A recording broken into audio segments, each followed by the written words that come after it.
One. Juan.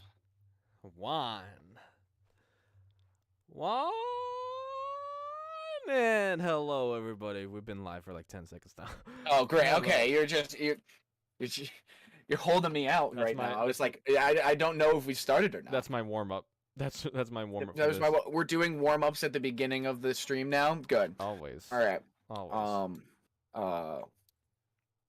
Poppy, Pilkers, Mommy, Okay. Mommy. Okay, you could stop right there. I know what comes after Mommy, and I don't want it to come out. So thank you. Okay. I want it to come out. Welcome, everybody. Hello. Hope you're gonna have a great Valentine's Day weekend. Even if you don't have a partner in your life to celebrate it with, well, if you have a pet, celebrate it with your pet, because your pet could always be your Valentine, and not in the way you're thinking. Stop while you're behind, buddy. Not in the way you're thinking, okay?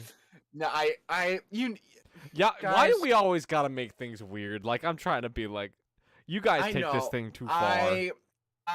It's me. I know, Kevin knows, everyone in chat, y'all know, I'm just a terrible human being. I'm basically illiterate, you know? Do some scales. What kind of scales you want? You be like B flat blues? You want E Phrygian? No, fucking tuna scales, man. Want hibachi up in this bitch. Alright. Cook it. Now. Alright, guys, Kevin, you take it. I'll be back in like 5 hours. Okay. Gotta get some fish. Alright. Gotta go to the market. We got go to the market. What is this? 1956. Fish is freshest from the market. Alright. We've derailed enough already. So good start. Got a lot to talk about. So right into our first tech topic of the day. Google is officially trying to like sort of quietly sell Google Stadia. Really? Honestly, I'm surprised it took this long. Transitioning into selling the underlying technology, and they have deprioritized putting new content on Stadia as they try to go through with this quiet sale. And it's just very telling that Google is trying to quietly kill it, cuz it's very on brand for Google because let's get a list of other stuff that they've quietly done away with. Word. Hibachi stream when? Kevin, you want to do a stream where we try to do hibachi? Honestly, that would be great content for the channel. Like making we just try to do things. There's a website called Google Cemetery where the Google projects go to die, and it's honestly unintentionally hilarious.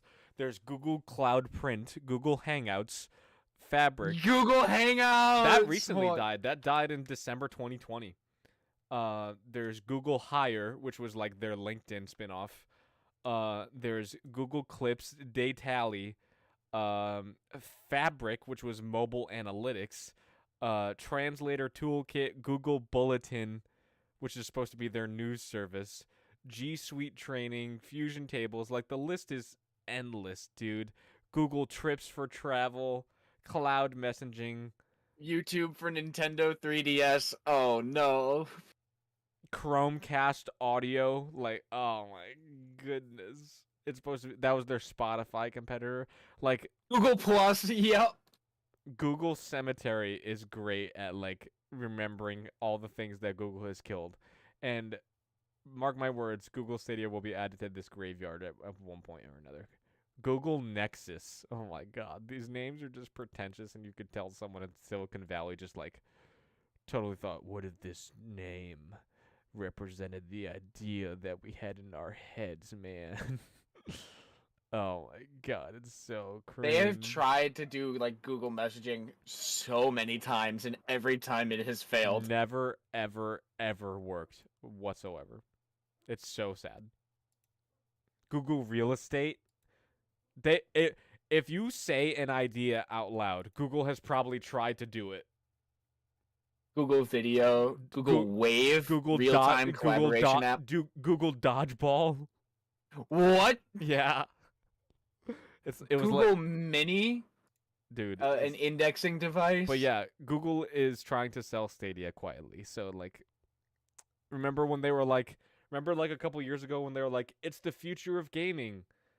Don't buy a physical console. That's the days of the past. We're going to the days of the future past. And it's just X-Men, Days of Future Past. And much like the box office for that movie, Google is not doing well. Oh no. So yeah. Also, Meta. I don't know what is up with this like trifecta of tech companies that are doing so poorly. Meta is threatening to pull Facebook and Instagram from all of Europe if it can't target the ads of its users. Because that's my fucking god. Of course. Because that's how it makes most of its revenue. But do you know what's a big part of why they had that large box office tank like a week ago? Box office tank? When they lost like $300 billion worth of market value in one day. Stock market. Yeah. You said box office. I was confused. Sorry. I was like, they did a movie? Sorry. We were before stream. We were talking about all Disney animated movies. We were.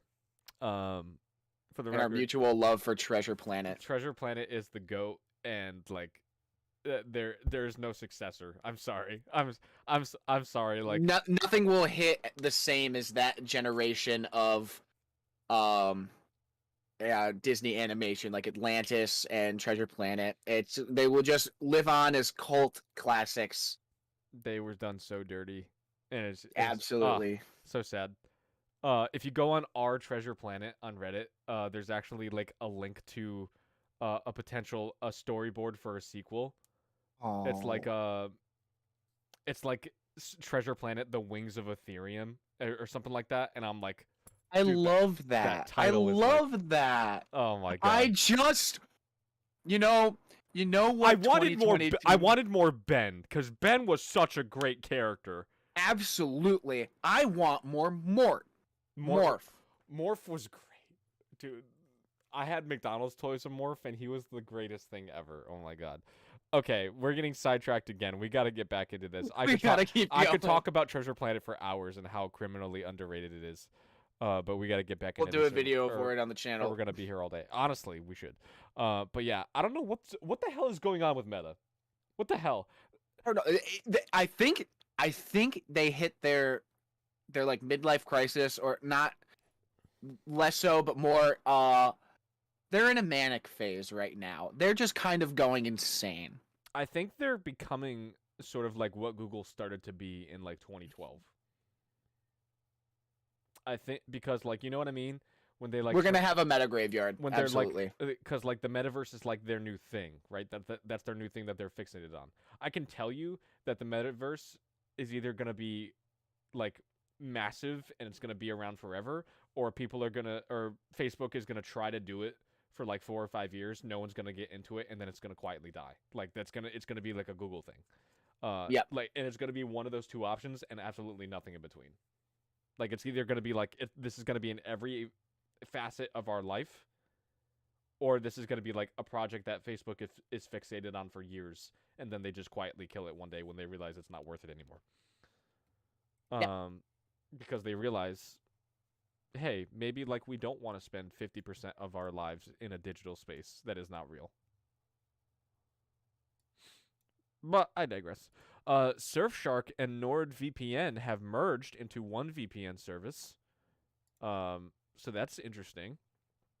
They will both rely on separate infrastructures moving forward and have different development roadmaps moving forward. So it looks like they're going to operate independently of each other, even though that they are going to serve under the same parent company now. Okay. Sort of like a Bungie and Sony situation.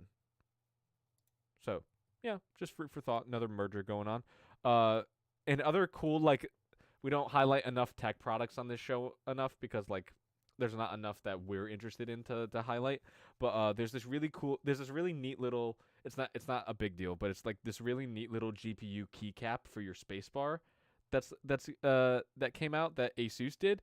It's an Asus ROG GPU like RTX 3090 keycap that goes where your spacebar is supposed to be, and it's really cool. I like it. It's little. I'm looking at it. It's really cute. That's awesome. It's real neat if you want to like customize your keyboard and you're into keyboard modding. So yeah, I think it's really cool. So look at the Asus ROG Strix Touchstone, which is what that is.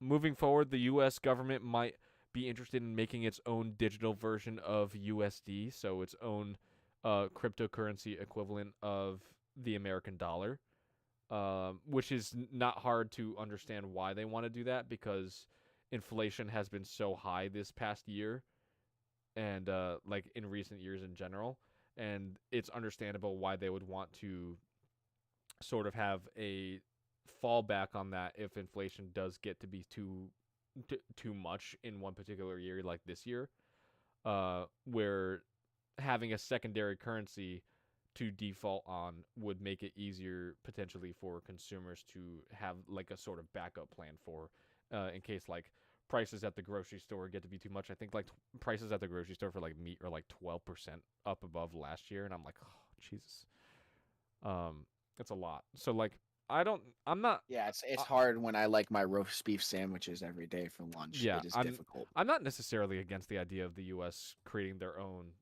cryptocurrency equivalent. If they come out with their own version of, if the government says we're going to start selling NFTs, guys, then that's the problem. That's how you know we're really hurting for money. I'm excited about this next one. Samsung's Unpacked event for February 2022. We got a lot to talk about. They released their new Galaxy Tab S8 and S8 Plus and S8 Plus Ultra. I think the S8 Plus Ultra is the largest tablet we've ever gotten at 14.1 inches. Oh my. Which is bigger than the iPad Pro's 12.9.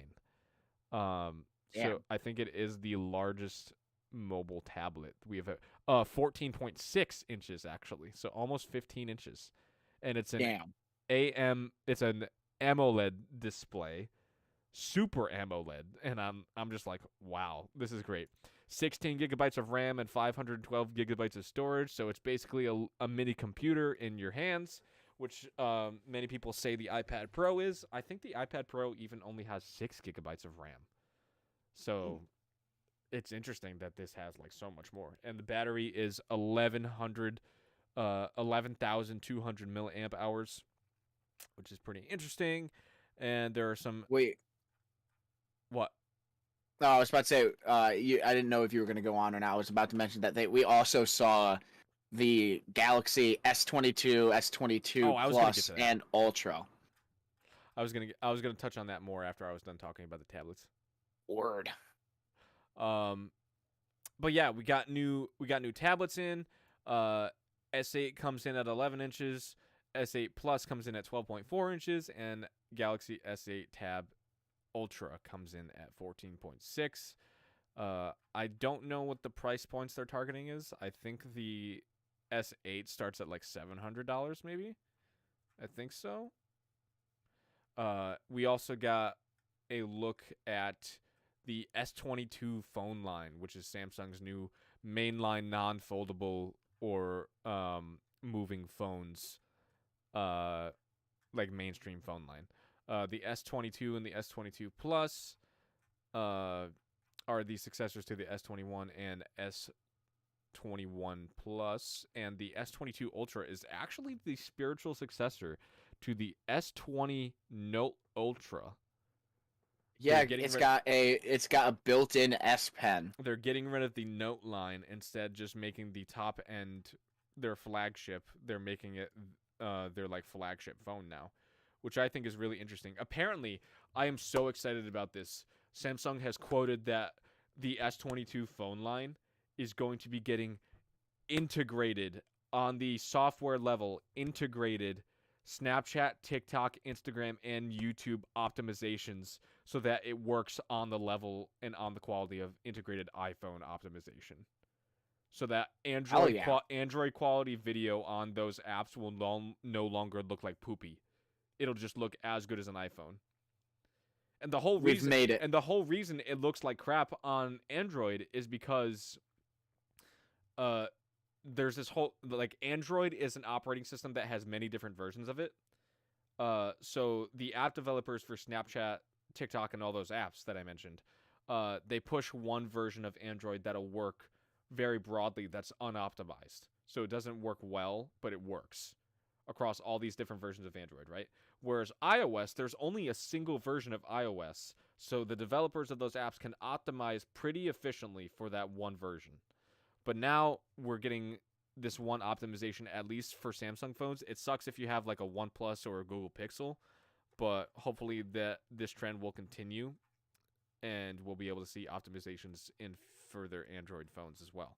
But for Samsung, which is the largest competitor to Apple, I think it's a good start. I am very excited about all the features that this has.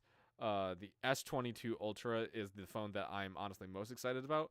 I'm questioning if I'm going to get it or not because it's an expensive phone, one. And honestly, it feels like you're paying an extra $200 for the S Pen, and I wouldn't use the S Pen, you know?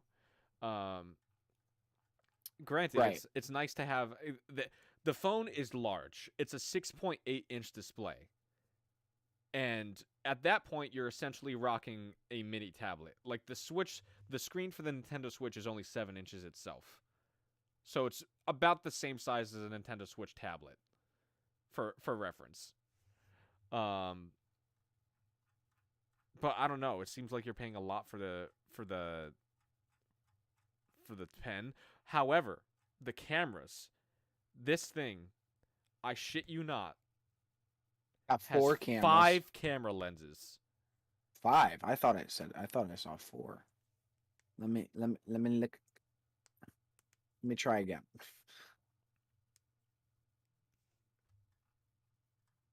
So one is for one is like a the fifth thing I was looking at is like a light indicator that they actually added on, which I think is very, I'm looking at the back of it. S22 Ultra's page right now. We have ultra wide camera, a 12 MP ultra wide camera. MP stands for megapixel. Yep. 108 megapixel wide angle camera. 10 megapixel 3-time optical zoom. And 10 megapixel 10 times optical zoom. So we've got fantastic camera work on these phones. They have auto light detection, and the actual photos that I've seen, the photo comparisons between the iPhone 13 Pro Max and the S22 Ultra, the S22 Ultra actually captures more detail in the frame than the iPhone 13 Pro Max does. It actually is sharper, like the image is sharper and more detailed, which I think is really cool. And I think that's up to the larger megapixels that is in the lenses. It's just funny to see iPhone fanboys like, oh, but our camera is so good. One, do you use the camera for that? Do you take advantage of that? And two, not anymore. Like, they're constantly leapfrogging. Like, phones are just like, every year it's like one is better than the other, you know? Mm-hmm. There are more studio editing features, so you have expert raw studio formatting. I think it's pretty cool that you're able to edit more features and more like things in photos natively on the phone now rather than external programs. They have 100 times zoom. I'm not sure if they had 100 times zoom on the last version. I think they had 50x, but we'll see. They also have auto framing, which is more, I think, what was present in the last phone. I think my phone even has auto framing. That's like 3 generations behind. Director's view. All right, enough about the camera. Galaxy's 4 nanometer Qualcomm processor, which is apparently their evidently, I mean, marketing, but fastest processor ever. But that's true every year. So yada yada. Super nice AMOLED 120 hertz display with vision booster to optimize brightness and color contrast. Oh, one of the prettiest phone displays I've ever seen. My eyes are hurting just thinking about it. Like, I would watch movies on this phone is how pretty the display is. Yeah. IP68 water resistance. Yep. Near instantaneous contact between and responsiveness between the S Pen and the display, which is nice. Like there's like virtually no delay at all. Yeah, I'm aware. Blur the Samsung Dex. Now they're just highlighting features that were present in old Samsung things. I think they're gonna talk about Galaxy wearables in their next conference, but yeah, pretty interesting, pretty compelling. It looks like the first phone line that's been worth it for Samsung in like 2 years. So I'm pretty excited about it. Don't know if I'm gonna upgrade yet. We'll have to wait and see what promotions go on because this is an expensive phone lineup. And honestly, the Google Pixel Pro, despite being $200 cheaper, is actually a pretty compelling competitor for the S28 Ultra or S22 Ultra. Really? Okay. It's actually pretty compelling. So you should compare the two side by side, and if you're looking to upgrade your phone, if you want an Android phone, compare the two side by side and see which option is right for you. Moving on. More bad news for Facebook. Holy shit. Yeah, so this is a follow-up of our talk. I think it was last week or the week prior where the Australian government is suing Facebook over privacy infringement. And we have just heard now that Facebook's second appeal attempt, this dates back to March of 2020, their second appeal attempt has been denied. And now the Australian government has permission to sue for privacy law breaching. So this is very similar to a thing that happened with Steam or Valve over their Steam refund policy, and Valve lost very quickly, and Facebook is trying to fight the same fight that Valve did a while back, and they are digging themselves into a grave. And this also, it's funny enough, it's from what I've read, it's Facebook doesn't think Australia's laws apply to them in a way because they're not from Australia, and it's which is literally not how anything works. Exactly. Like, are their lawyers dumb? Like, yeah, and funny enough, they seem to be threatening to pull out of all of Europe for the same things, because they're like, these rules don't apply to us, and if you try to apply them to us, we're leaving. And yet they're fighting tooth and nail to stay in Australia over the same thing. You're right. Earlier, what is Meta doing? I think they're going crazy. It's because the reason they're fighting all over the place right now is because we're finally waking up to how like invasive Facebook's business practices are with like their ad targeting and their ad tracking as well, and their like cookie policy, even that. And a lot of countries don't like it, right? And Facebook is we're realizing that it's just like the biggest and most successful psyop that has ever happened in history. It's widespread across the planet enough where misinformation can spread freely throughout, and Facebook will often not take it down because they either don't see it or they don't care about it and they want it to drive attention. Because they get more money depending on how many more like clicks like something gets. They get it based off of ad revenue. Ad revenue is such a large part of Facebook's revenue. Why do you think the Quest is so cheap? They put fucking ads in the headset to justify the price. Yeah. Exactly, Violet. Legal precedents are legal precedents. Come on. It's so disappointing. And like the reason that Zuckerberg is fighting so hard about this stuff is because isn't it funny how like the rebranding didn't change at all? It didn't change our feelings about them at all. Nope. Like at all. Like they were like, we are fundamentally changing our name to try to like distance ourselves, like how Wells Fargo did back in 2018 when that whole controversy broke out. Yeah. And like literally like nothing changed toward like our attitude towards them. Like we treat them exactly the same as we did then. It's just very it's not. You have to be actively trying to mess up this hard.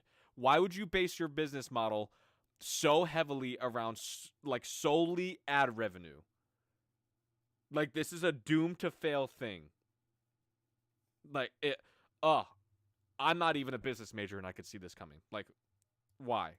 Why? Why? Why? Moving on, some good news actually. Yeah, let's just get that on. Let's get out of here. We've had a major breakthrough on nuclear fusion energy. The UK-based Jet Labs has smashed its own world record for the amount of energy it can extract by squeezing together two forms of hydrogen. Nuclear fission is successfully recreated on Earth if it holds the potential of virtually unlimited supplies of low-carbon, low-radiation energy. The LOW experiments produced 59 megajoules of energy over 5 seconds, or 11 megawatts of power, which is more than double of what was achieved back in 1997 when similar tests were conducted. Yeah. So I think it's pretty cool, and there's European scientists were saying that this is a major step towards providing and developing practical nuclear fusion for the entire Earth. Although they did say fusion is not a practical solution to get us to net zero emissions by 2050. But it will be a solution to continue that trend and be more power efficient in the second half of the 21st century. Okay. So this is more of a long-term solution. It's not like this is what's going to save us sort of thing.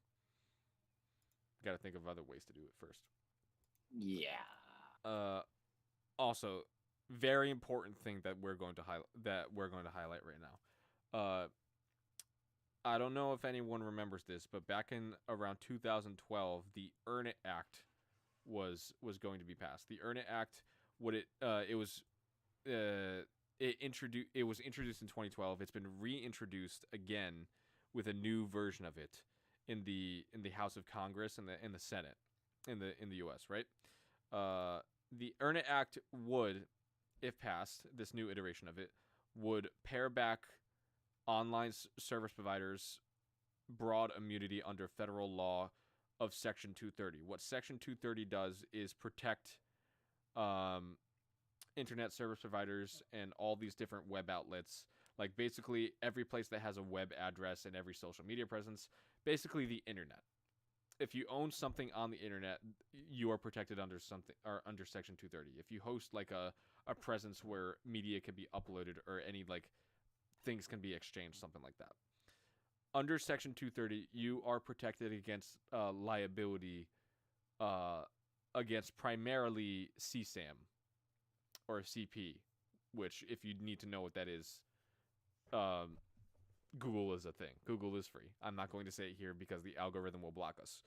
But CP, or child sexual abuse material, is what it's being rebranded as, which is a broader term than CP because CP is like a fairly narrow definition, and CP sort of expands, or CSAM sort of expands the range of things that the material can be prosecuted under.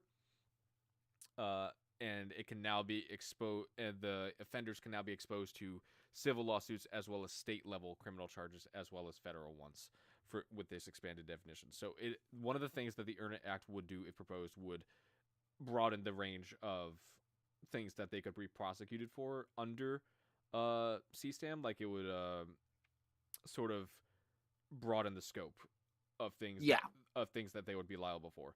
However, the thing that is the scariest, and why, hear me out, why I am fundamentally against this passing on a fundamental level, is not only would this broaden that scope of things that CSAM could be prosecuted under, right? The Earn It Act in this new version would also kill end-to-end encryption virtually across the entire internet. Oh shit. And you heard me right.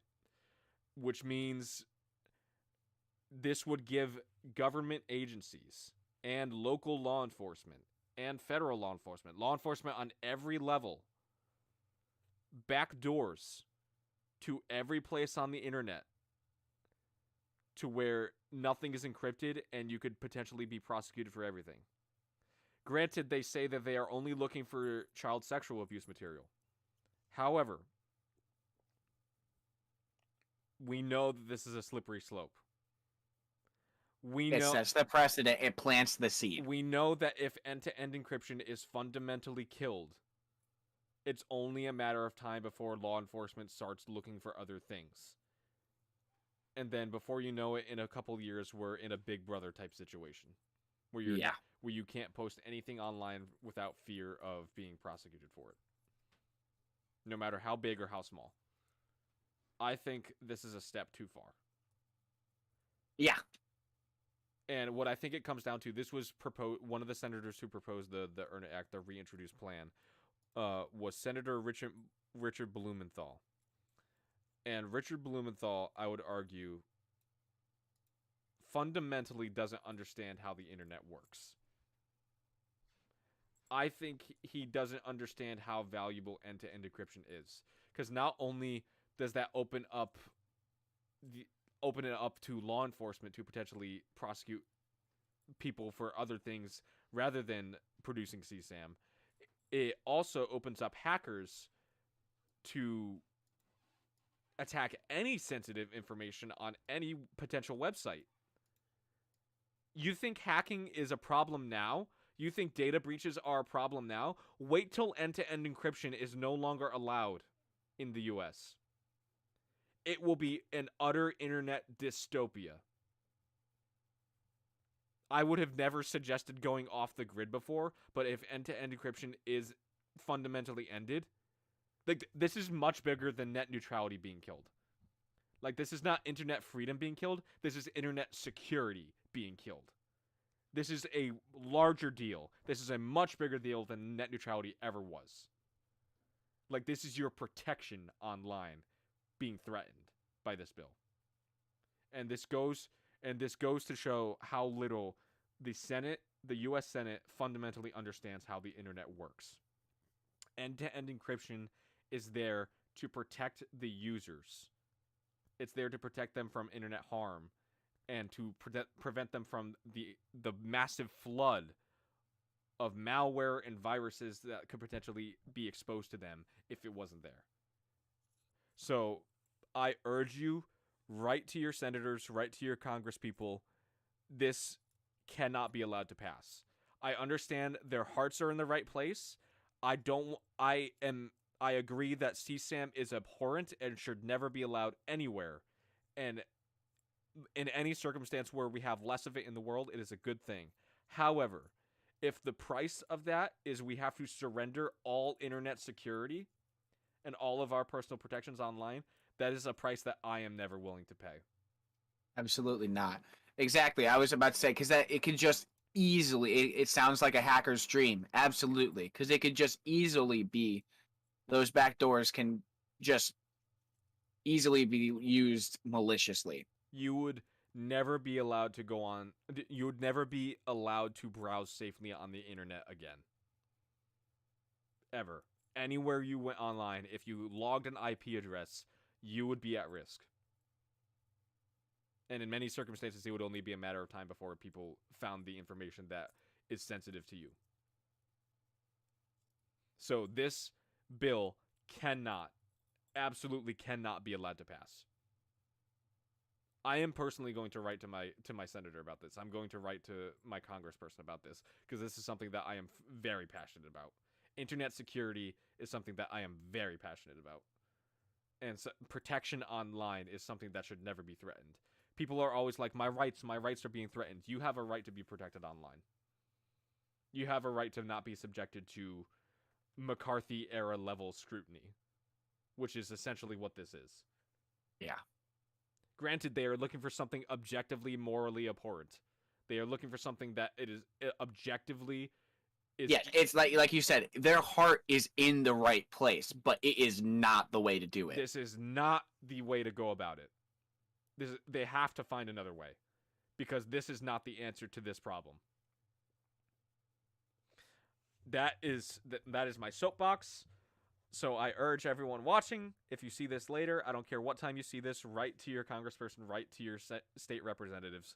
It is very important that we get the word out about this. This is very important. Yeah. Because the bill, you think, oh, no one in their right mind would support this bill. The bill already has 18 co-sponsors. Bill already has 18 co-sponsors in the House and in the Senate. So people in the Senate and the House want this. And that enough should scare you. So that is my spiel. Moving on. Moving on. $3.6 billion of stolen cryptocurrency have been seized by the U.S. government. It was a New York couple that just had stolen a lot of Bitcoin, I believe. Yeah. As a part of the 2016 hack of Bitfinex. And yeah. Turns out Bitcoin is not untouchable by the government because they just updated their law last year. I think it was Biden that did it, that like you have to report cryptocurrency on your taxes now. Interesting. Okay. Like any cryptocurrency exchanges and like trades that you made. So like they're treating it as stocks now, and the law reflects that. Awesome. So like I think it should. I think it should. Not only do they have them on grand larceny, but they might have them on tax evasion as well. Oh shit. Yeah, they're done. Also, a Russian teenager has been sentenced to 5 years of prison for practicing organized crime, planning to blow up the Federal Security Service building. Conspiracy to commit terrorism, I think, is what he's charged with. But Kevin, are you curious to know where this teen was organizing this crime? Where? This teen was organizing crime in Minecraft. Using Minecraft to plan essentially plan to terrorize, conspire, like conspire to terrorism in Minecraft. This reminds me of the story we did like last year where the people in Roblox were like reenacting the Columbine shooting. Oh my god, like come on, get off it. Like these are children's games.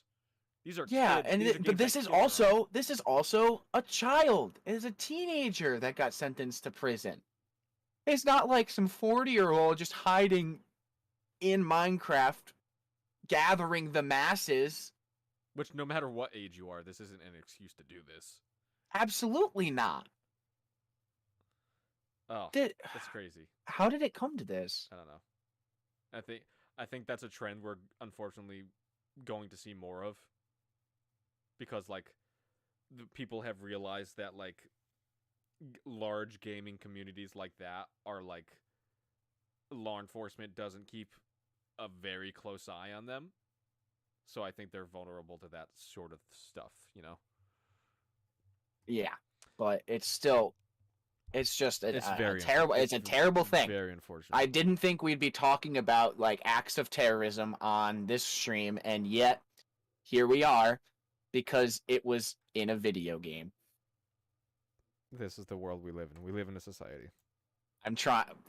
This stream, one of my goals every week of this stream is to not is escapism, where to like just talk about fun tech and video game things.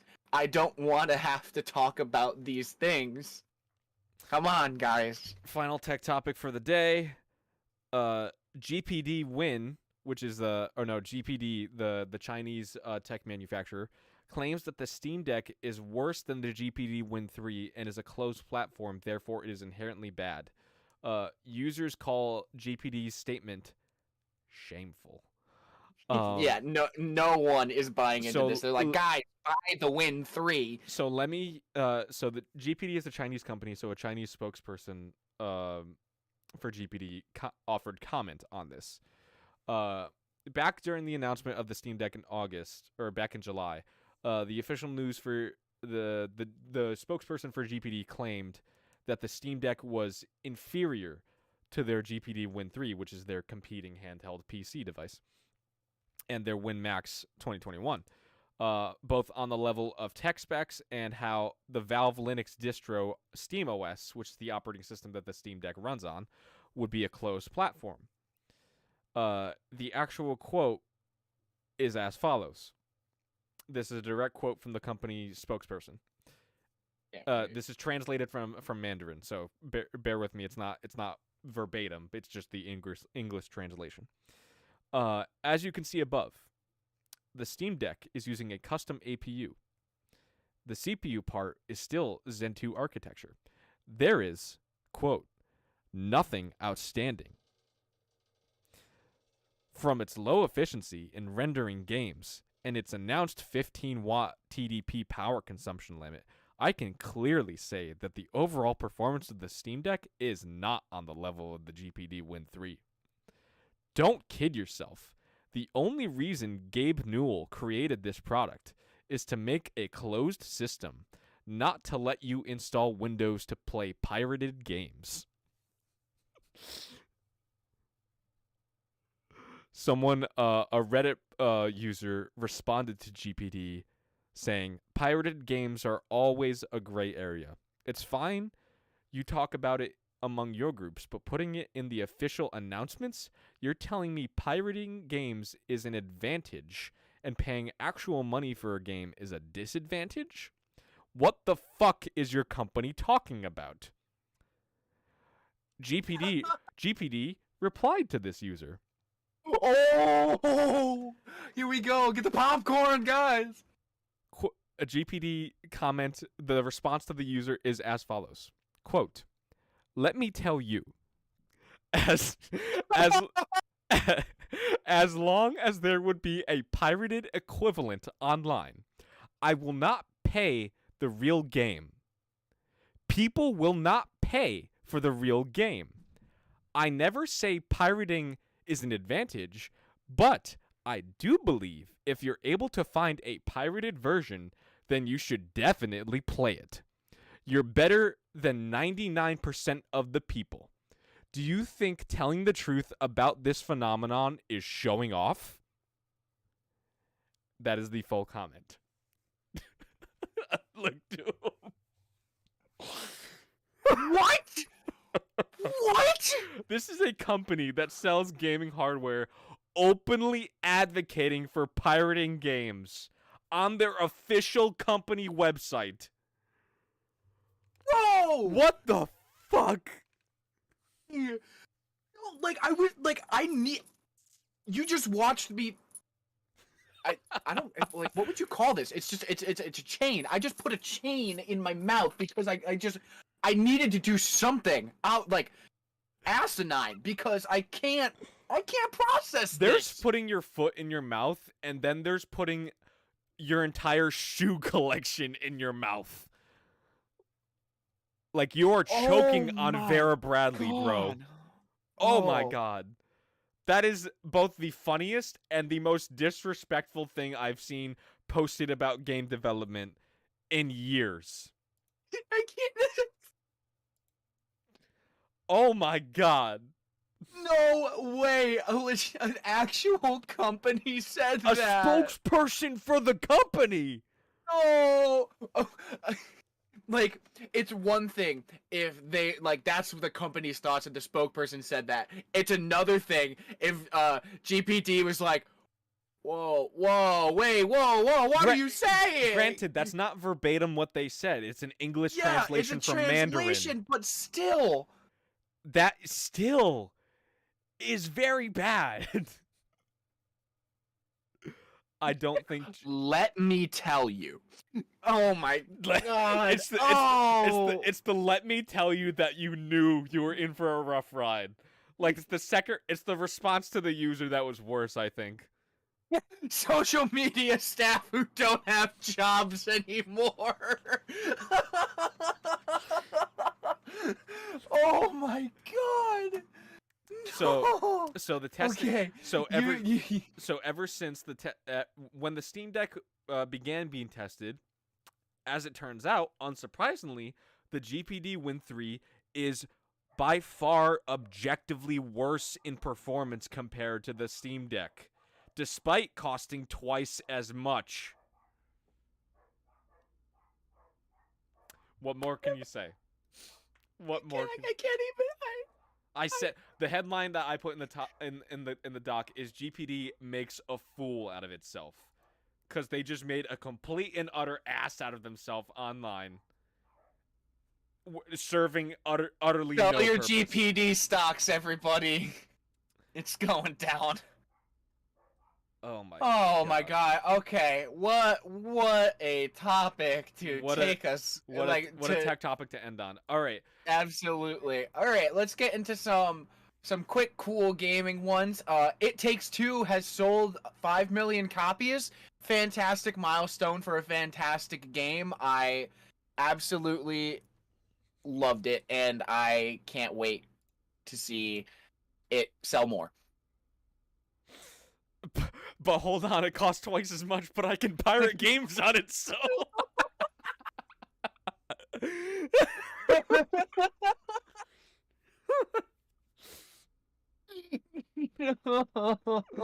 Oh no. It's the emoji for me, Violet. It's the and I don't know what to tell you. So I don't know. Oh my god. Congrats to It Takes Two for selling 5 million copies. Absolutely. That's a big milestone, considering that if there are 2 people playing the game, only one person has to own the copy of the game. Yeah. So that you could essentially you could see that as double. So that's essentially more. I wouldn't go far to say double. That's true. Like in my case, I've played it. Like I was the co-op player, but I now also own it because I loved it so much. It was like I need this to be on my gaming life. I need this to be on my shelf. This is a big milestone for people like that, and it goes to show that if you do very consumer friendly actions like that, like you only require one person out of 2 to actually buy the game, your game will still sell great if it's a good game. Like 5 million copies is no joke.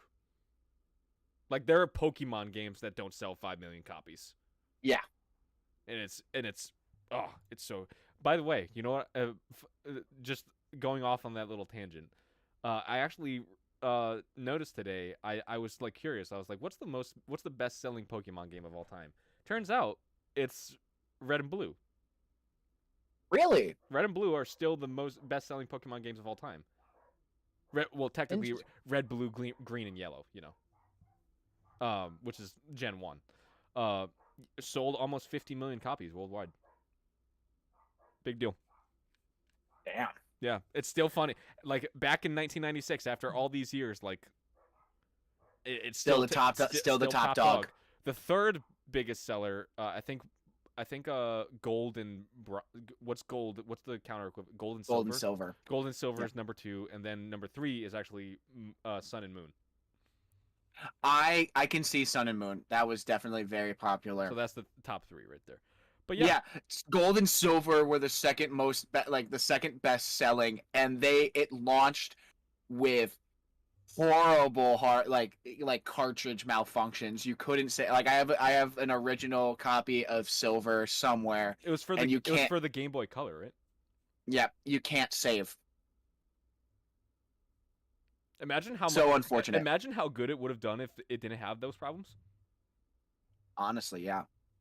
Because Heart Gold and Soul Silver were my first actual opportunities to play through the Johto games, and Soul Silver, such a great game. I loved Soul Silver. Honestly, it might have been the top seller if it didn't have those problems. Might have been the best-selling Pokemon game of all time. I can see it. Speaking of best-selling games of all time, Dying Light 2 is already in Steam's list of top played games of all time, and it's only been out 1 week. Yep, it is in the top 25 most played games of all time, with its peak concurrent player count was around 275,000 people playing it at the same time. Which is 5 times greater than the concurrent player count for the original game on Steam. I think that's insane. Absolutely. Uh, Hideo Kojima has started a podcast. Unfortunately, it's not in English. It's in Japanese. It's not going to be in English, which is tragic. I mean, I figured. You know, he's Japanese. Yeah. Oh, absolutely. But so yeah, now we have the what's the word I'm looking for? We have the mind behind the madness. I kind of want to buy his book. You know, he has a book, right? No. He has like a Hideo Kojima book. Yeah, it's called Hideo Kojima: The Creative Gene. It honestly looks like a good read. I think I recommend it. All right. Well, we also have a new trailer for The Wolf Among Us 2 came out, and it will be releasing episodically in 2023. However, it was noted that it will be developed like a single game. So it's going to be all developed at once, but they're going to release it like the episodes, much like the Telltale series is famous for. Mm-hmm. Which is awesome. I really liked The Wolf Among Us. Among Us. God. So, next gaming topic. I'm just chuckling at it because I'm like, God damn it. Epic Games has said it will not update Fortnite to be able to run on the Steam Deck as well as Linux in general, which is very anti-consumer, and I don't know why they chose to do this. I think that the excuse they gave is just dumb. This quote is directly from The Verge, who was first reporting on this. The quote starts as follows. In a series of tweets, Tim Sweeney said that the company doesn't feel confident about its ability to combat cheating in Fortnite when running on custom kernel configurations. They're talking about Linux. Fortnite isn't on the Steam store in any case, but Sweeney's comments rule out a Linux version that could run on the Steam Deck. The Steam Deck uses Valve's Steam OS, which is based on Linux, and makes use of a compatibility layer called Proton so that Steam games compiled for Windows can run on it. Epic has made its anti-cheat software, Easy Anti-Cheat, or EAC, compatible with Linux and Proton. So developers that use it should be able to make their games work on the Steam Deck without issue. For now, though, Epic itself will not be one of them, at least not with Fortnite. When contacted for further comment by The Verge, Sweeney described Linux as, quote, a terrifically hard audience to serve given the variety of incompatible configurations. When asked whether it would be possible to enable compatibility just for SteamOS, he said, quote, Linux is a small market already, and if you subdivide it by blessed kernel versions, then it's even smaller. End quote. It may not be worth Epic's while to put in the work on the security for what will be a comparatively tiny audience, at least at first. So Epic ultimately doesn't feel like it's worth it to put Fortnite on Linux, which is unfortunate. It's just because so essentially they're saying, I mean, you can do it. Essentially they're saying, okay, you want to play Fortnite on the Steam Deck? Install Windows on it. Because you can. Because you can. So, like, I guess that's the answer. And then you could pirate games.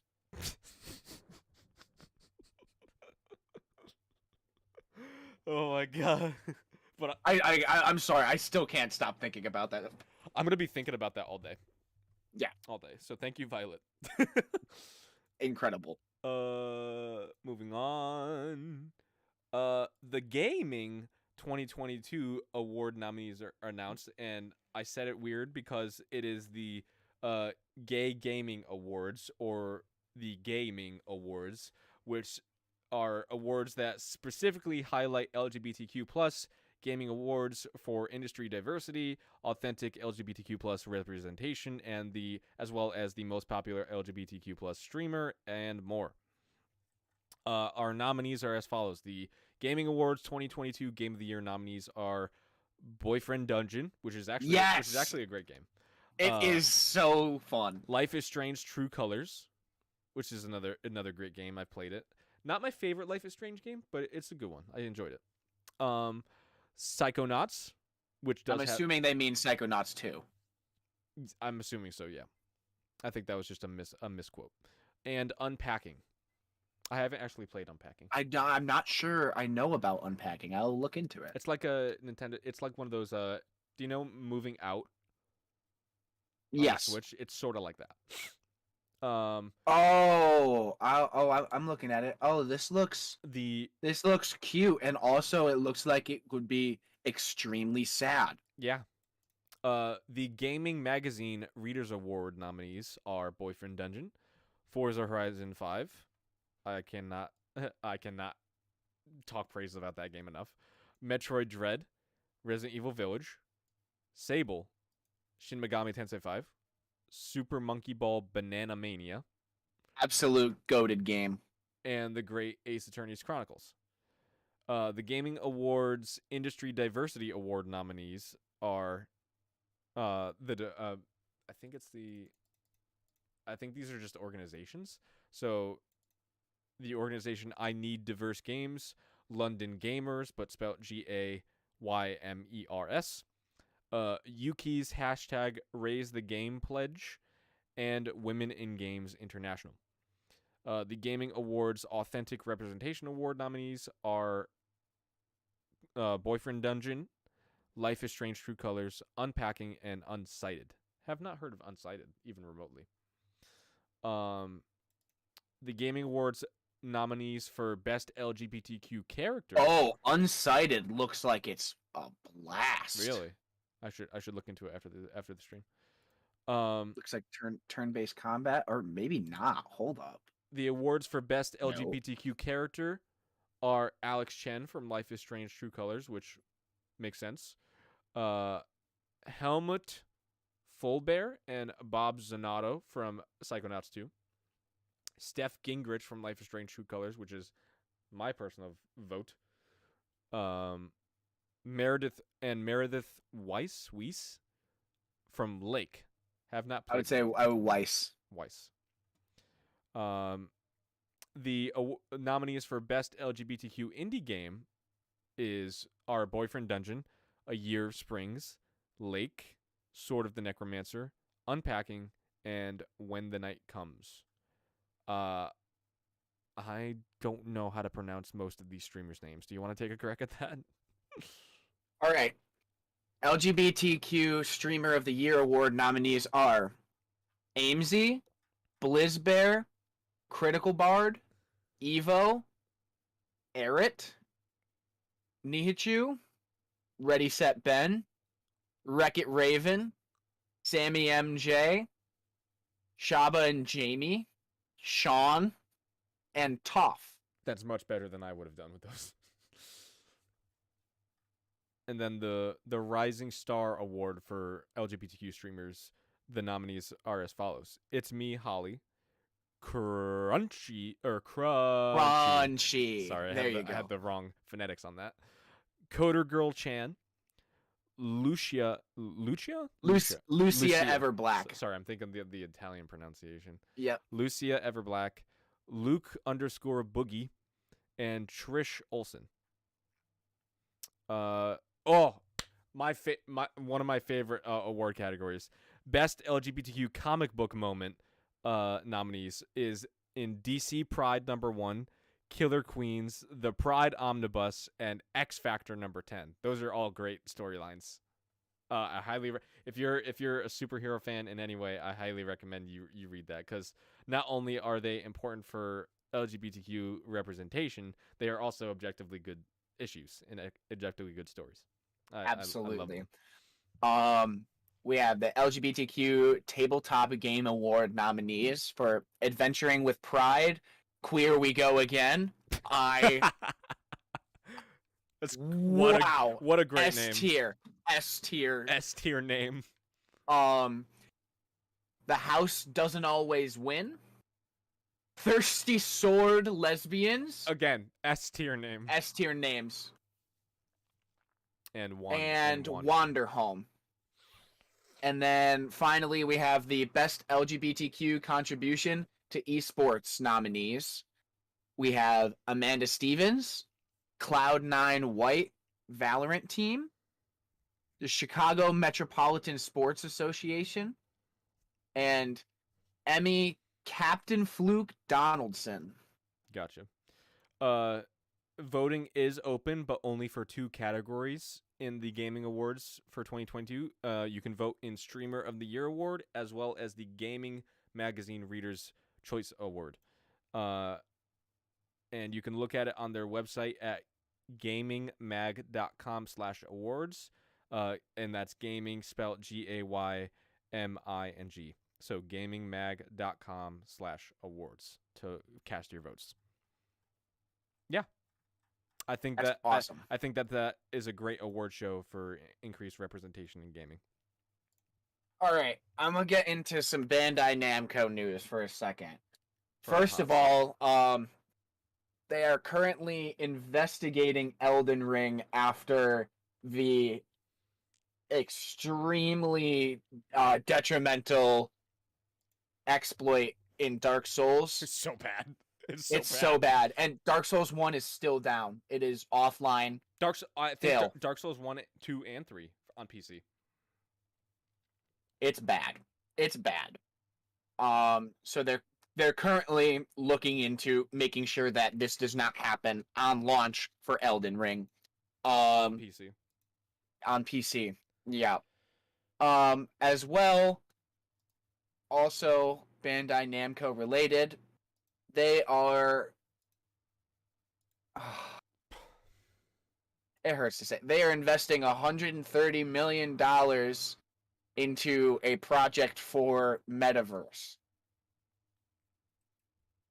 So they're one of the first greats to fall, I should say. Great.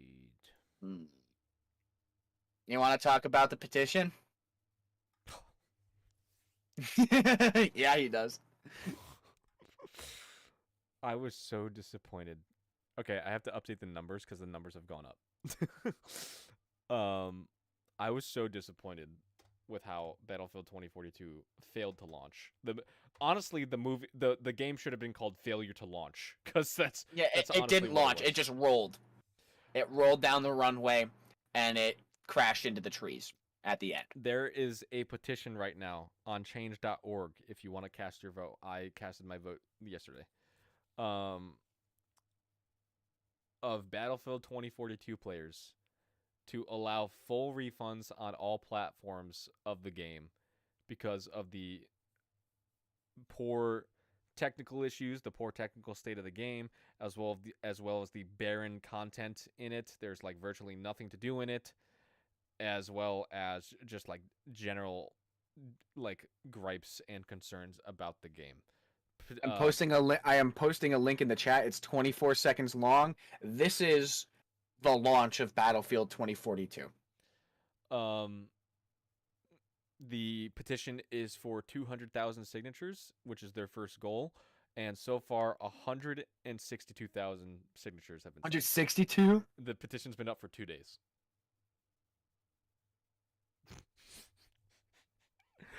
EA, it didn't have to be like this. It really didn't. You kind of forced gamers' hands here. You kind of did. Oh, jeez. Oh, man. I hope everyone gets their refunds. I hope they learned their lesson hard. I hope they learned it the hard way. Oh, this next topic as well. Kevin and I were laughing our asses off about this last night. So, you start. You start. Okay, so Jared, I would like to first of all highlight his first editing job with the wonderful Microsoft Activision video that he put out this weekend. There's some bloopers at the end. Watch to the end. Those bloopers were genuinely hilarious. I recommend watching them. So very proud of you for doing that. Good job editing on that. It was a rough time, but it was my first successful editing of a video. I know there's things I want to do going forward. So now that I had the practice, I know what to do better. So they'll only get better. First time, and I want to do silly things with editing. First time is definitely the hardest. You can do. I'm so excited for you to like get into the nitty gritty of it. You could do magical things with editing. Absolutely. So, we touched on that ourselves. Is my point on that. And originally, when people were scared about whether Call of Duty or any Activision games would go exclusive to Xbox and PC, now that Microsoft owns Activision Blizzard, people were scared that this would mean that games would be forbid from being released on PlayStation consoles. Xbox head Phil Spencer was quoted as saying, "We will honor all existing contractual agreements with PlayStation to release games on the current platforms." That left room for interpretation. That left room for them saying, "Okay, we're going to honor existing agreements, but any further agreements we have going forward that aren't under contract, anything is fair game." Meaning that if we want to go exclusive in the future, once all our deals are squared away, then we can if we want to. However, Sony and Sony was like, and I took that personally. In the following days of that statement, we found out that Sony had purchased Bungie. Hey, Kevin, can you tell me what Phil Spencer's favorite game is? I'm so glad you asked, Jared. It happens to be Destiny 2. Which, that's a Bungie game. If you're unaware, that's a Bungie title. And so Sony, it could be speculated. It could be coincidence. However, the timing is awfully convenient because a few days after Sony had purchased Bungie and said that all games will be released multi-platform, Xbox head Phil Spencer came out and said, with a new quote stating, "We will ensure all future Activision Blizzard games will be released on PlayStation consoles." Sony literally just put their arm around Destiny 2's shoulder and put a gun to their temple, and they're like, "You took they're just like, you took my Crash Bandicoot. All right, this is fine. You see this, Destiny? You see this? This could be your destiny. You just have to say these lines." And reaches out with the new statement. Oh my god. Oh my god. Sony took Destiny 2 hostage. Honestly. For ransom. And Phil Spencer was just like, "My betrothed." This was like the capitalist equivalent of a mob shakedown. This is honestly that. Oh, sure man. Would be a shame here if you didn't have this Destiny 2 on Xbox anymore.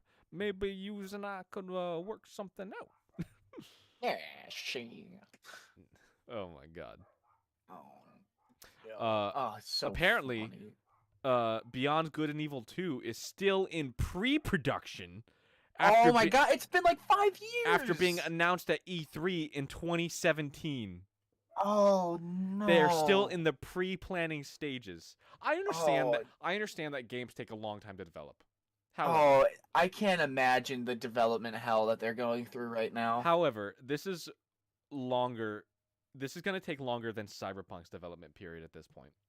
Cyberpunk was in development for 8 years, right? They're still in pre-production after 5. This is going to take 10 years to make this game. Oh my god. Everyone's going to forget about it. Fucking PlayStation 6, Xbox 720 comes out. Unfortunate. So, you talk about that. The Uncharted movie that's coming out in a week. The director is working with PlayStation to do is it a live action? No, I wouldn't think so. I think it might be. I'm not sure whether animated or live action, but they're working on a Jak and Daxter adaptation. It would be. For I don't think I would want to see that in live action.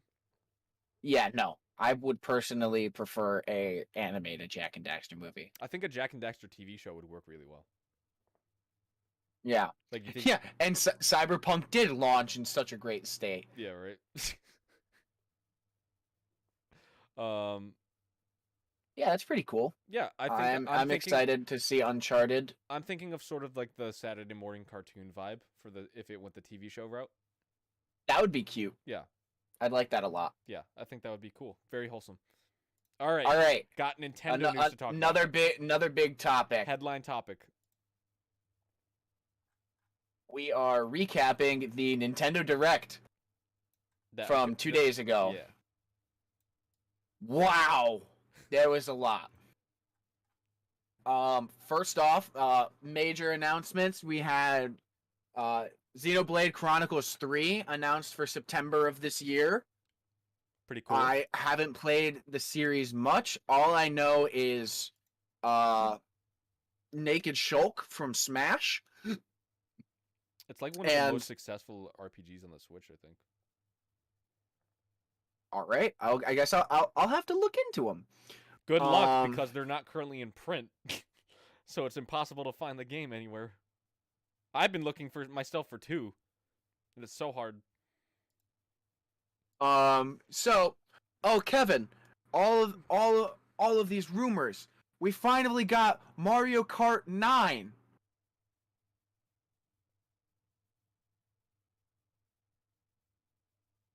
Nah. We got a 2-year roadmap for Mario Kart 8. We got a 2-year roadmap DLC. for Mario Kart 8 Deluxe DLCs. However, they're adding an entire game to this game. They're adding essentially over the course of... They're shoving Mario Kart 9 into Mario Kart 8. That's essentially what they're doing. Yeah. They're adding, over the course of 2 years, 48 new tracks. The Booster Course Pass will cost $25. However, if you subscribe to Nintendo Switch Online plus the expansion pack, so with like the Sega Genesis and the Nintendo 64 expansion, is that what it was? Yeah. Switch Online expansion pack. It will be free. You have to pay the money up front though. Free, essentially free except you paid for it. Yeah, free with an asterisk. Yeah,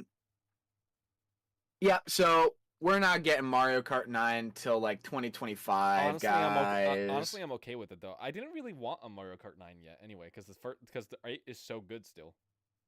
That's true. We have a spin-off Fire Emblem title called Fire Emblem Warriors 3 Hopes, featuring characters from 3 houses. I am very excited. I love me my Fire Emblem franchise, so, and seeing Edelgard again, I'm like, yes, queen. We have a sequel to Super Mario Strikers for the GameCube, Mario Strikers Battle League. Oh my gosh, it looks awesome. I'm excited about this game. It's coming out June 10th, 2022. However, I will say, if they released a sequel or a spiritual successor to Mario Superstar Baseball, I cannot emphasize. Super Mario Sluggers for the Wii. I cannot emphasize the amount of human urine that would fill my pants as soon as I heard those words come out of Nintendo's lips. We did get Super Mario Sluggers for the Wii. Yes. I would love a new one. I would love a new one. I think swinging a Joy-Con. I think they didn't they also port. Well, port is different than. I think they did to the Wii U. Yeah. They ported. They ported Strikers to the Wii, I think too. Yes, they did. I remember that. We have a remaster of Chrono Cross. I think that's been rumored for a while, I think. Yeah, which is really cool, coming April 7th. It was either Chrono Cross people were speculating that they were going to remaster, or it was Chrono Trigger. I forget which one. But yeah, that's cool. Classic RPG. One of the all our competitive Wii bowlers, rejoice. we are getting a spiritual successor to Wii Sports, Nintendo Switch Sports. There is a playtest that will be taking place in about a week, which I think is really cool. They tried to like do the whole Wii Sports thing spiritually with like the 1-2 switch thing and the Wii Fit boxing and all that. I like 1-2 Switch. I think it's a very good party game. I've dabbled in it very briefly. Like I think it's a very good. I don't want to. I guess the best way I can describe it is a very good case study at the capabilities of the Joy-Cons. It's more of a tech demo. Yeah, tech demo, not case study. That's what I meant. Yeah. So it's really fun. But like in terms of like a game that has like a lot to offer, I think it leaves a little bit lacking, you know. But I'm excited about this. The games listed will be bowling, tennis, kambara or swordplay, soccer, badminton, and volleyball. No boxing, unfortunately. No boxing. And what was the other one? Wasn't there another one missing? What were the original Wii Sports games? It was bowling, boxing, tennis, baseball, and Wii Sports consists of 5 different sport games: tennis, baseball, bowling, golf, and boxing. That's golf. That's golf. That's golf. There was also an expansion. Oh no, there was Wii Sports Resort. Sports Resort had like added like basketball and like cliff airplane diving. flying. I actually unpopular take. I liked Wii Sports Resort better than Wii Sports because it had more stuff. I never had a Wii Motion Plus, so maybe I should get one. You should come over because it's actually pretty fun. Yep, no archery or planes, unfortunately. No archery or planes. I loved. One of the best things that I loved about the game was going around and just exploring the island. Like, it was so relaxing as a kid to just go around and see the little Miis going around in their cars. Hey, where's our announcement for Mario and Sonic at the 2022 Winter Olympic Games? I don't know. Wasn't there a 2021? Was there? I can't remember. All right, you look that up. I'm going to keep going on. Triangle Strategy. It's I think it's a new IP. I don't even know. But it's a free demo that will carry over to the full game, which is really cool. We have remakes of Front Mission and Front Mission 2.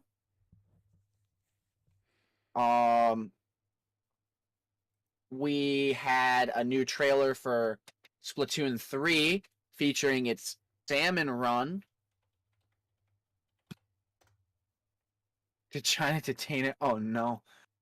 So yeah, we got to look at a new mode for Splatoon fans out there. Looks pretty interesting, honestly, considering how Splatoon has been. No, it wasn't 2020, or it wasn't 2022. It was 2020, which is the last time the game came out. It was Mario and Sonic at the Olympic Games Tokyo 2020. Yeah, no. Did my camera just die? Yeah, I do not see you. That's unfortunate. What came out was there a 2021? But what I meant is, was there one from 2020? Was there a 2021? Yes. The answer is yes. Okay. So yeah, we should be getting one. We got a new trailer for Kirby and the Forgotten Lands. We super excited. Yep, we got Kirby, everyone. Kirby. It is terrifying, honestly, Kirby. Yeah, it is. Yes. Man-made horrors beyond my comprehension. Up until this point. Yes. Portal 1 and 2 are coming to the Switch. As Earthbound and Earthbound Beginnings they're on Switch Online, so I'm so excited. I've always wanted to play Earthbound. I thought you did. No. I'm very excited to. Yep, Portal and Portal 1. No, Portal and Portal 2 are releasing on Switch later this year. The companion collection. Oh, I don't know what happened to it, but I had a plush companion cube. Oh, I don't know what happened to it. got It's lost so to the ether. lost to the ether. Yep. We have a release date for Advance Wars 1 and 2 Reboot Camp. Coming April 8th. I'm very excited. Loved Advance Wars, the Game Boy game. I can't wait to play those. Let's see what else. Live a Live. Which is like it's the first time it's coming out of Japan since in 2022. Awesome. Previously never been released outside of Japan ever. So it's the first. That's awesome. First entry in the series that's actually being released in the Western market. Sweet. We have MLB The Show 2022 gameplay footage. Star Wars: The Force Unleashed got announced for Switch. We have it's the boom of Kart racers. Kart racers. Disney Speedstorm Racing. Disney Speedstorm. It was capitalized in the article name, but it's racing onto Switch is what it was saying. You know what I was thinking? So we have a. You know what I was thinking? Like what? if it says it's Disney and Pixar characters gonna be in it, so like Captain Jack Sparrow, Sully, but what if they add Marvel characters to it? They could. They could. I think that would be very silly. I might honestly look into this just to. I'm gonna keep an eye on it and see if what else they announce. If they charge $60 for this, I will be upset though. I don't think that would be worth $60. But again, I think it's a $40. Absolutely. I think it's gonna be $50 because that's how much Hot Wheels Unleashed was. But that turned out to be an incredible game. Yeah, but Disney also. So it turned out to be worth the money. Disney also would not like put it below. My headphones unplugged, so I can't hear you at the moment, but I will be able to hear you momentarily. I did not. Okay, there we go. I was like, I ran out of things to say in that sentence. I did not. So yeah, like I said, it's the boom of kart racers right now, and I think we all know the king of kart racers, Garfield Kart. I was about to say, we all know it's coming now. It's been rumored for years. People have been asking for it. This is the time. We are getting Bloodborne Kart. We're getting it. Please no. I can feel it. All joking aside, No Man's Sky is coming to Switch. Clona. Door to Phantomville and Clona 2. Clonoa. Clonoa, Door to Phantomville and Clonoa 2. Lunaty's Veil are coming to Switch this July. I personally have never heard of Clonoa before. I saw someone on Twitter and I was very much feeling the sentiment where they were like, it blows my mind how whenever there's a Nintendo Direct and there's a game that I never heard of, everyone else is like, holy fuck, they brought Big B back. It's Big B again. And Clonoa actually, looks familiar. I've never played it. I remember the face, but it reminds me of, strangely enough, Balan Wonderworld. Oh, not that game. It's honestly the face. That's fair. That's all you. We have Taiko no Tatsujin Rhythm Festival. Oh, it's the red and blue drums. The Taiko no Tatsujin Rhythm Festival. It's coming to Switch with 76 tracks in 2022, and it's perfect because the actual game has red and blue drums. It's right perfect for the Joy-Cons. Cool. That's actually awesome. We have a release date for Cuphead: The Delicious Last Course. It is going to be on Switch June 30th. Let's see what else. We're getting a Switch port for Assassin's Creed: The Ezio Collection. That'll be released very soon on February 17th. Yeah.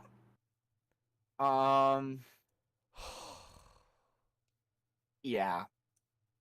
Yeah, we got you first. No. I've already broken my heart about this. So it's official. Uh, It's out now.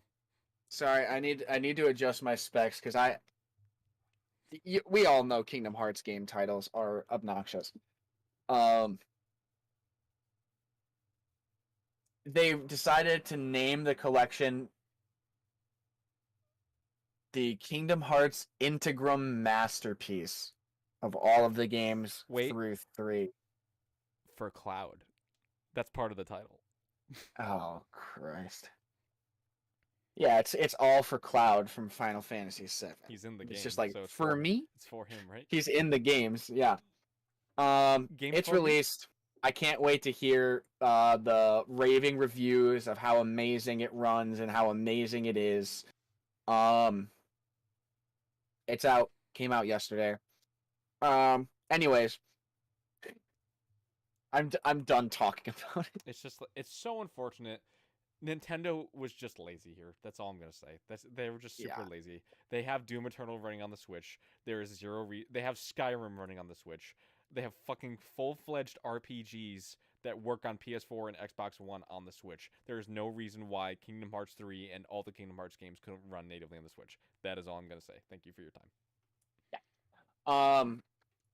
Later this year, we're getting a Gundam game for Switch, SD Gundam Battle Alliance, which has you control 3 mobile suits in, quote, dynamic action RPG battles, with the ability to enhance each suit with parts to improve their power. That sounds like fun. That sounds like fun. We love us some Gundam.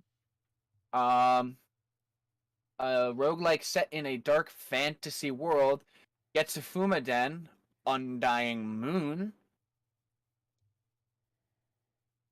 Yeah, we got roguelike elements, fantasy world, said all of that. And with a traditional Japanese art style, which seems... Oh, it's out. It is out. Yeah. Yeah. And then a few other games that are coming at a later date are Lego Brawls, which is a new mainline Lego game coming in summer this year. It looks great. Demon Slayer Kimetsu no Yaiba, which is Demon Slayer. The Hinomi. Yes, it's Shrimp Scampi. Yeah, Shrimp Scampi. Demon Slayer Kimetsu no Yaiba, the Hinokami Chronicles is coming June 10th. 2 Point Campus on May 17th. And Zombie Army 4, April 26th. Have you played a Zombie Army game? No. It's like a zombie shooter. Yeah. It's like World War Z. Gotcha. And that's all the Nintendo Direct news we have for you. Moving on, Sims 4 Wedding Expansion DLC will not release in Russia because it is against Russian law to advertise openly gay same-sex couples. So it will not be releasing in Russia, unfortunately. Very sad. Microsoft wants to port Call of Duty to Nintendo Switch. I don't know how that would work. Considering how underpowered the Switch is and how fucking massive the storage requirements are for modern Call of Duties, I don't even know how they would get around that. You'd have to install 1 terabyte SSD, or 1 terabyte micro SD. There's no other way to get around it. Yeah, there's no. Horizon Forbidden West makes large strides in accessibility, and it is going to be the developers at Guerrilla Games ensured that there are a plethora of accessibility options so that able and disabled gamers alike can tailor the game to their needs and their specialties so that they can all enjoy the game together.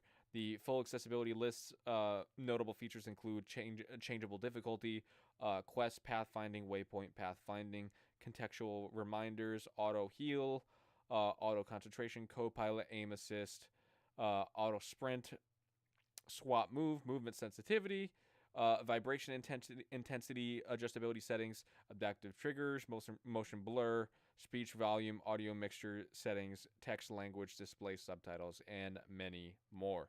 So it is a very accessible game for a variety of able and disabled gamers alike, which I think is very important, as able gamers are not the only people who should be able to experience games. Absolutely. Team 17, the game developer, has spoken out against a toxic workplace environment, both highlighting sexual harassment, low pay, as well as poor treatment and other serious allegations in the wake of the studio's backlash against its NFT announcement. Um, it's just very unfortunate to see more game studios suffer from workplace harassment. Like, Yeah. I thought we were above this. Like, I thought gaming was sort of a medium that was like sort of like a miracle where like miraculously everyone just loves what they do and like they just want to like do it because they love it and like everyone works in harmony together. But like that was probably naivete on my part, because there are always going to be bad people in companies wherever you go, and I think it's important that they highlight this, like it would any other company that has problems like this. I think it's important that we find people responsible and that they are disciplined and punished accordingly. And I hope that they can turn around uh, their culture, their workplace culture, and I hope that they can come out on the other side better for it. So, good luck, Team 17. Absolutely. Your turn. Okay. Uh, long rumored. We know Capcom. They like their remakes. They do that. And in recent past, they have remade Resident Evil 2 and Resident Evil 3. Going by those numbers, because they remade 2 first, and then they remade 3. There's been quite a lot of speculation about a remake of Resident Evil 4. It's not speculation, it's happening. Yes. I misspoke because there is a rumored report, or it's not rumored. It's just a report. Confirmed from the developers. I still can't believe that it's actually happening. So I keep my brain keeps saying rumor. It's reported that the Resident Evil 4 remake will focus more on horror, whereas the original game focused a bit more on the action side. There were 3 early builds to Resident Evil 4 where you can see like test footage of it online. It's not in English. At least the most famous one is not in English, where you're in like a mansion, almost like a castle, and you're being pursued by this like black fog, essentially, almost like Lost. But it's like it like will like manifest in some ways, and they weren't able to get it to work in 4, like the early builds of 4. But they repurposed it for the Ouroboros in Resident Evil 5, which was like the black slimy tendril stuff. Goo. The goo. What happened to you? That's a Clue Finders reference, ladies and gentlemen. Remember those CD-ROM games? Don't ask me what year, like what grade adventure it was. I can't remember. But I digress. And also one of the early builds of Resident Evil 4 was repurposed into another notable franchise by the name of Devil May Cry.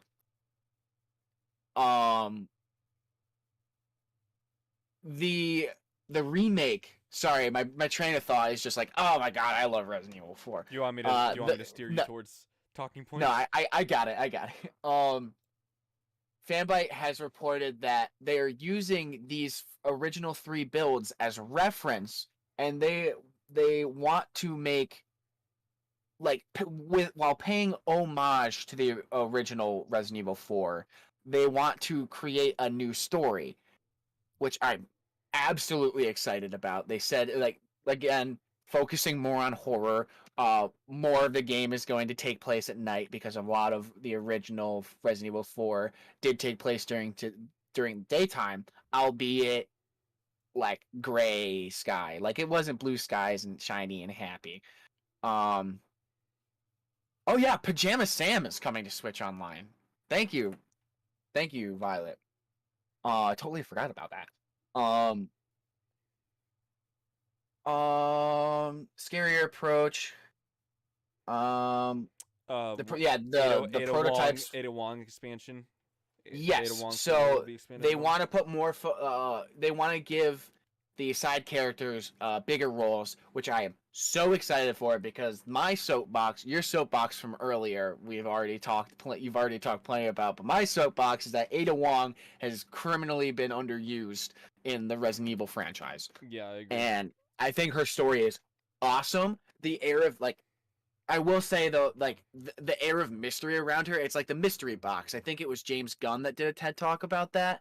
It was, or it was some director was like talking about the concept of the mystery box, where you just get. I thought her role was better in Resident Evil 2 remake.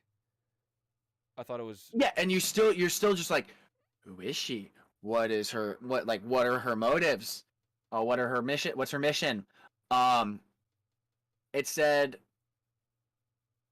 her Ada's story is reported it could be expanded in the form of combining both assignment Ada and separate ways from the side pieces to Resident Evil 4 into one package, which would make it because like it was a bunch of little side things, but combining it together it could be like how Resident Evil 2's remake had the Leon story and the Claire story. I think it could be like a Leon story and an Ada story.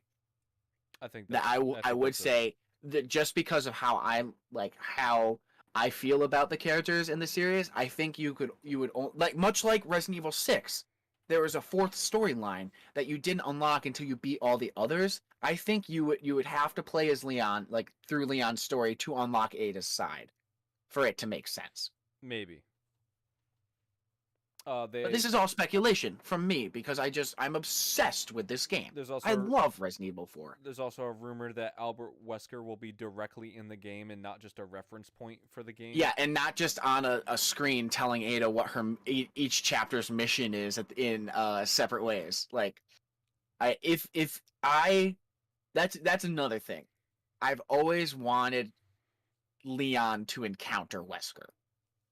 And if they could pull it off, if they do it and pull it off well, dude, your dream will be fulfilled. Yeah, I'm already spoiled with one fantastic Resident Evil 4. I don't deserve two separate fantastic Resident Evil 4s. I don't deserve it. Especially now, like Resident Evil 4 has never been this good. Now that it's on the Quest 2, it has never been this good. Granted, there's some content missing, like Ada's expansion and the Mercenaries mode, but yeah, and they also cut some unfavorable stuff out from the first one. Some like stuff that was like not fun. A lot of sexist comments from Luis. Yeah. Yeah, makes sense. Yeah, that stuff can go. It'll make you feel it'll make you feel less good about him dying. So, spoilers if you haven't played the game. Sorry if you haven't played a 16-year-old game at this point. Yeah. Leon, I got it. That's like essentially the dialogue in that scene. Violet, I think that's a really important thing to note. Welcome, Cecil. Programming was a man's field for a long time, and the existing power structure is androgenetic. Yeah, that's why. Absolutely. That's why I'm a big supporter of organizations like Girls Who Code, who like try to break women who have hard times breaking into the tech space and the programming space, and more specifically, they try to like get their foot in the door and they try to make it easier and more accessible for them to access bigger opportunities that would be available to men, because it's a male-dominated industry, unfortunately. So yeah, I really admire the work that they do at organizations like Girls Who Code, and it's important that we support that work going forward. All right, that's all the topics we have for the day. Just quick with a few anime things. Hina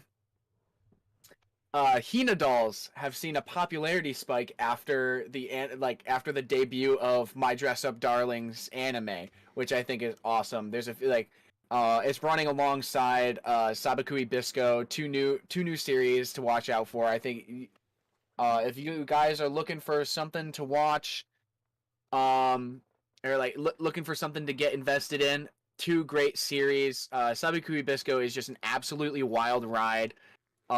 It's just nonsensical. It's definitely an acid idea, 100%. 100%. I'll only say 2 words about it: mushroom terrorism. I don't even. Okay. I Yeah. have questions.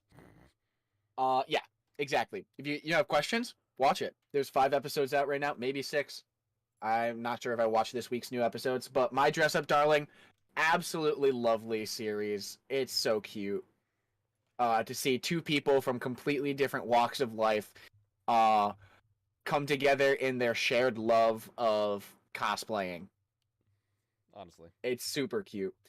And one of them is a Hina doll maker, and I think it's awesome that to see a popularity spike in actual Hina dolls because of the series' success. I have rarely met a community that's more wholesome and more supportive than the cosplay community. Absolutely. It's awesome. Oh, and another thing. So we got, I think this one is actually a rumor, but I'm hoping it is. And it's a good thing. I'm just jaded. So it's rumored that season 2, an account made a post saying that Mappa is working on season 2 of Vinland Saga. Now, I like Mappa. Mappa came out the gate swinging with Jujutsu Kaisen last year. Absolutely incredible. Then they also took over took over for Studio Wit to produce and animate the final season of Attack on Titan, which started rough. It was still while Jujutsu Kaisen was running, and you could obviously see where their budget was going. But it picked up pace. Attack on Titan is doing fantastic right now. We have a trailer that's been out for a while for Chainsaw Man coming out this year. A very a very popular manga that people had been asking for an animation for a while, and Mappa's doing that. And now, if you heard me earlier, Mappa took over for Wit Studio for Attack on Titan. Wit Studio's other successful series is the first season of Vinland Saga. And now to hear that Mappa is also working on Vinland Saga, though it is still the same production team, to see like Mappa is just like consuming the market, and I love it. Yeah, Mappa's incredible.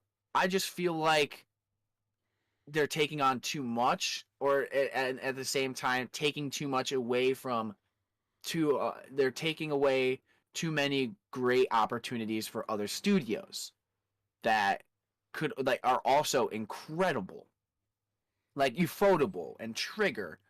These are great studios that they need something to do. I mean, I know Ufotable's doing, and Trigger doing. I think Trigger's also working on it. I know Ufotable worked on the Demon Slayer movie, so it's not like they're doing nothing. But I just feel like all the talk of the town is Mappa right now, and it's upsetting. I hope that it's not a case of Icarus where they try to take on too much and they just crash and burn, because I don't want to see this incredible studio crash and burn. Yeah.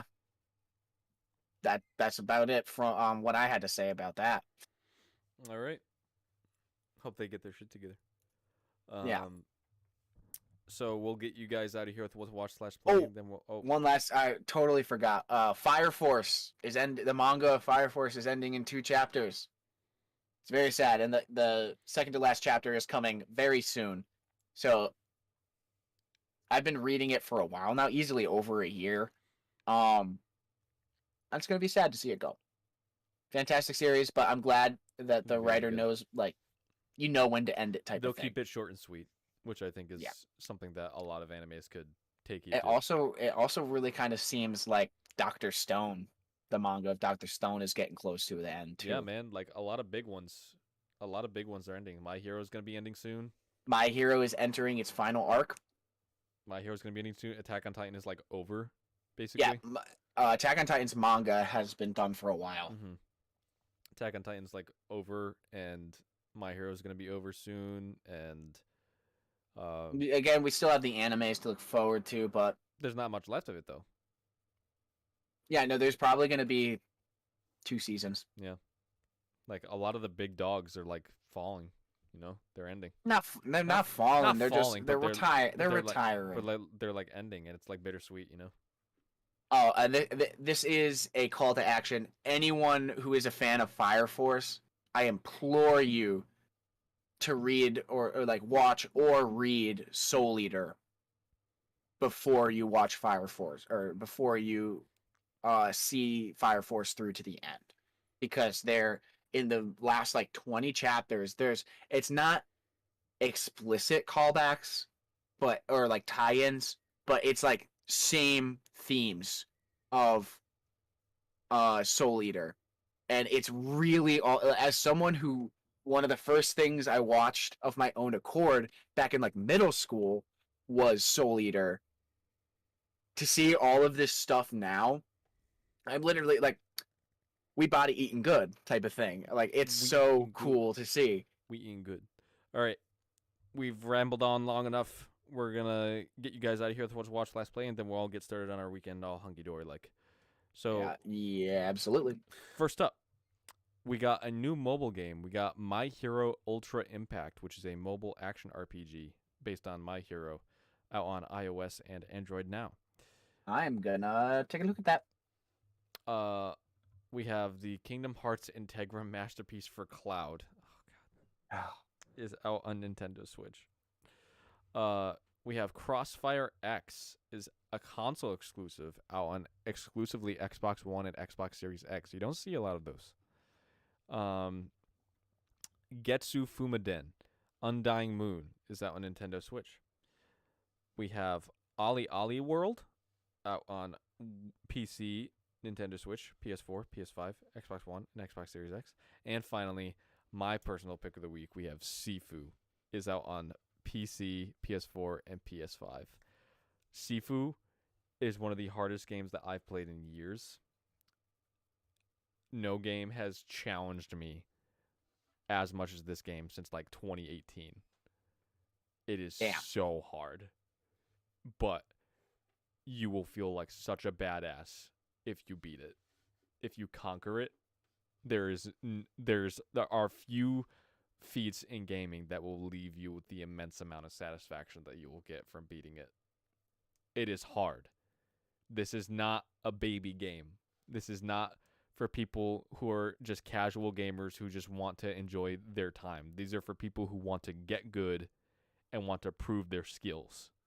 Yeah, who want to put themselves apart from the rest. But this game, it rewards perfectionism, and it really rewards you learning every single thing about it to a T.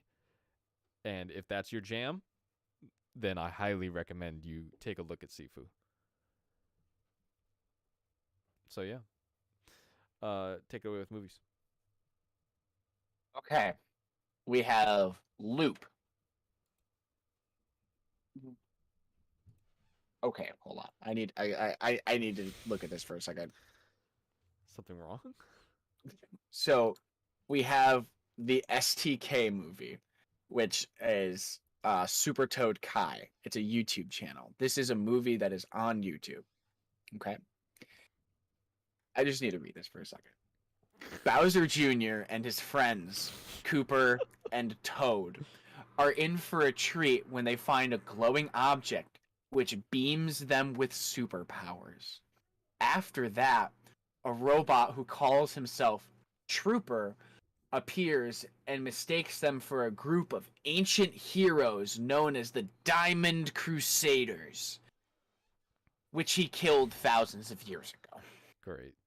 Now it's up And now it's now it's up to Junior and his friends to stop this menace and protect the world. All right. It looks Watch on YouTube. It looks like puppets. Super Toad Kai's channel. looks like yeah, puppets. It's literally. I want to watch this because it's got to be cringe gold. I think it's in Japanese because there's a Japanese flag in the background. My dude, that's Toad's head. Oh, look. Okay, My look at it again. Look at it again and tell me it's not.